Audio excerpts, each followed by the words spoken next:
अरे मेहता अंकल, आपको तो बहुत तेज बुखार है। आप आराम कीजिए, मैं कैब कर कर चली जाऊंगी, विनीता अपने ड्राइवर से कहती। तब मेहता जी कहती, नहीं बेटी, नहीं बेटी, मैं तुम्हें अकेले नहीं जाने दे सकता। तुम इस शहर में नई हो अंकल, जिसे ज़िंदगी ने ही अकेला कर दिया हो उसकी आप चिंता क्यों कर रहे हैं?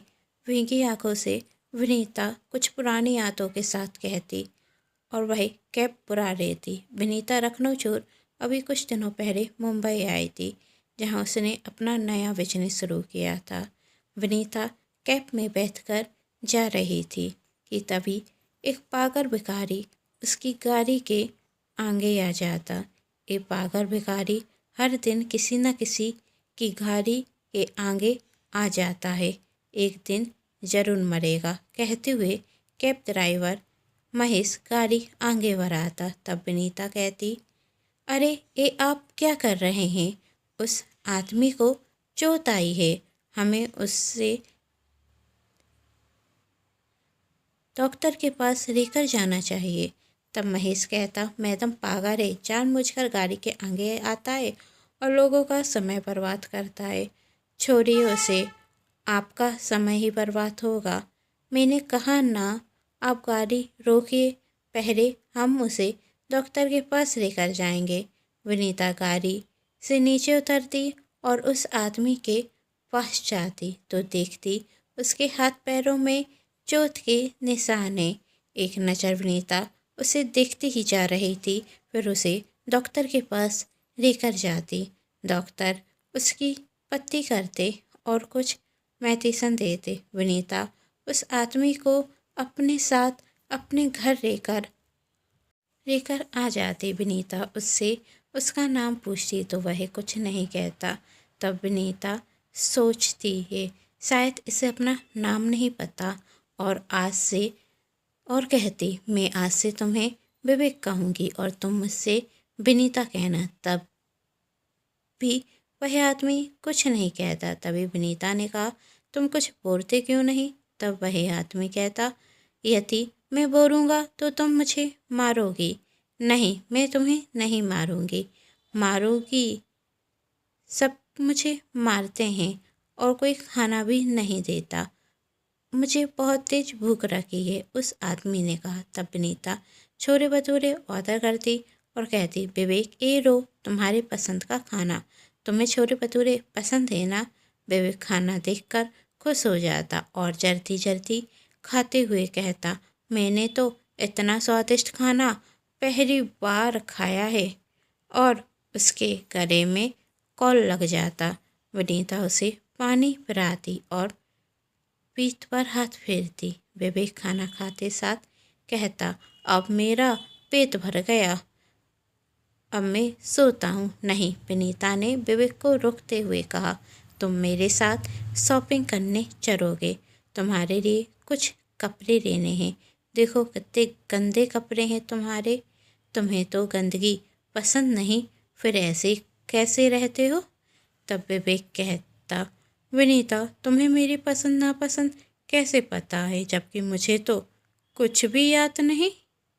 इतना सुन विनीता कुछ सोचने लगती। तभी विवेक कहता, विनीता को हिलाते हुए कहता, अब तुम कुछ बोलोगी क्यों या नहीं? बोलती क्यों नहीं हो? बोलो ना। विवेक की बात सुन विनीता होश में आती और कहती, वो कुछ नहीं, चलो हमें देर हो रही है। विनीता विवेक को एक मॉल में ले जाती। विवेक का हुलिया देख सब उसे आश्चर्य से देखते और बातें करते।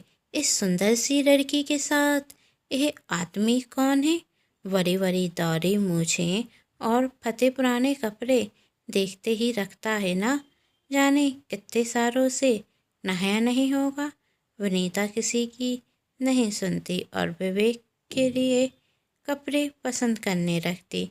तभी विवेक विनीता का जोर से हाथ पकड़ लेता। तब विनीता अपना हाथ छुड़ाते हुए कहती, विवेक ये सब क्या है? वो यहाँ भीड़ जाता है, मैं कहीं खो ना जाऊँ इसलिए तुम्हारा हाथ पकड़ा है। तुम बहुत अच्छी हो, मुझे नए कपड़े दिलाती हो और अच्छा अच्छा खाना भी खिलाती हो और मारती भी नहीं हो। तुम बहुत अच्छी हो, मैं तुम्हें खोना नहीं चाहता। विवेक की बात सुन विनीता के कानों में कई शब्द गूंजने लगते। मैं तुम्हारे साथ नहीं रहना चाहता। तभी विवेक विनीता को हिराते हुए कहता, क्या हुआ, तुम क्या सोचने लगी? कुछ नहीं, तो तुम मेरी अच्छी वाली दोस्त हो ना? विवेक ने हाथ बढ़ाते हुए कहा। बोलो। हाँ, मैं तुम्हारी अच्छी दोस्त हूँ, विनीता ने विवेक से हाथ मिलाते हुए कहा। तो तुम मुझे कभी भी छोड़कर नहीं जाओगी? विनीता विवेक से के सवाल का जवाब नहीं देती और उसे वहाँ से सरून ले जाती, जहाँ विवेक की दाढ़ी मूछें छोटी करा देती। और अब विवेक पहले से अच्छा रखने लगा। विनीता विवेक को घर लेकर आती और जब रात के वक्त उससे खाना खाने को कहती तो विवेक थाली हटा देता और खाना नहीं खाता। तब विनीता कहती, विवेक क्या हुआ तुम्हें, तुम खाना क्यों नहीं खा रहे हो? तब विवेक कहता, पहले तुम मुझे प्रॉमिस करो कि तुम मुझे छोड़कर कभी नहीं जाओगी, तभी मैं खाना खाऊंगा। फालतू की जिद मत करो और खाना खाओ शांति से। विवेक अपनी बात पर अड़ा था। तभी विनीता का फ़ोन बजता और विनीता वहाँ से चली जाती और विवेक भी अपने हाथ में एक तैती हुई लेता और घर के बाहर चला जाता। और जब विनीता वहाँ आती और विवेक को नहीं देखती तो परेशान हो जाती। वह ज़ोर ज़ोर से विवेक विवेक चिल्लाती और जब विवेक उसे नहीं दिखता तो विनीता खुद से ही कहती, तुम फिर मुझे छोड़कर चले गए? नहीं, इस बार मैं तुम्हें इतनी आसानी से नहीं जाने दूंगी। तुम्हारी वजह से मेरी ज़िंदगी बर्बाद हुई, तुम्हें इतनी आसानी से नहीं जाने दूंगी।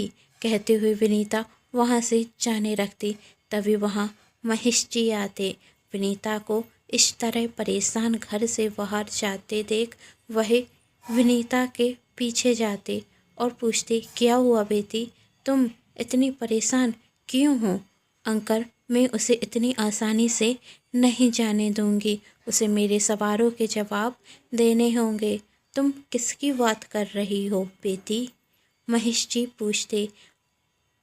आप घर जाइए अंकल, मैं आती हूँ। कहते हुए विनीता विवेक को ढूंढने लगती और कुछ ही दूरी पर उसे विवेक मिल जाता और वह विवेक पर गुस्सा होते हुए कहती, तुम्हारी आदत हो गई है मुझे छोड़ने की, क्यों चले आए घर से? इतना सुन विवेक रोने लगता और कहता, तुम गंदी हो, तुम मुझे डांटती हो। तब विनीता खुद को नॉर्मल करती और कहती, विवेक इस तरह घर छोड़कर नहीं आते ना, चलो घर। तब विवेक कहता, नहीं, मैं घर नहीं चलूँगा, पहले तुम मुझसे प्रॉमिस करो कि तुम मुझे छोड़कर कहीं नहीं जाओगी। हाँ बाबा, अब चलो घर। कहते हुए विनीता विवेक को घर लेकर आती। तभी महेश जी विनीता और विवेक को देख आश्चर्य से खड़े हो जाते, जैसे विवेक को देख उन्हें झटका लग गया हो। बेटी, ये तो, कहते हुए महेश जी रुकते और विनीता बात पूरी करते हुए कहती, ये विवेक है अंकल। विवेक, आखिर कौन है विवेक और क्या रिश्ता है उसका विनीता के साथ? जानने के लिए कहानी का सेकंड पार्ट जरूर देखें, जिसके लिए कर लीजिए चैनल को सब्सक्राइब, क्योंकि जब भी मैं लेकर आऊँ कहानी का नया भाग तो आप सभी को पता चल सके।